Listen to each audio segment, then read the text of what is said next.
So I was playing online poker on a Sunday. This is like way back in the day. It's probably, I want to say 6 years ago. And I decided to just like fire up a $4 sit and go and like put some paper on my screen so I couldn't see my cards and just play it. And you know, at first it was kind of weird because like it was so different to not be able to have any other reads and just like bet sizing and like how people had played before. And the more I played, the more I realized that, you know what, like you actually don't always need to see your cards to be able to like pick up on stuff. And so, you know, I went really deep in this tournament and I got to the final table. I'm like, oh my God, I might win this, like playing it blind, how sick is that? And so I really tried to play my best poker and I ended up winning it.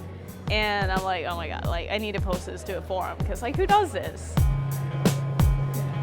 Basically what it comes down to is that poker is a game of reading people, and the more you play, the more you understand like how the betting patterns work and how people think. And once you can kind of get into like people's head, you understand more how they play.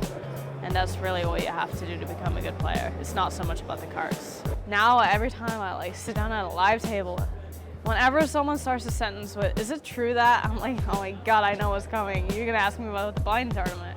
Yeah, I actually think that more people recognize me for having won a tournament blind than being a World Series champion. And I think that's kind of funny.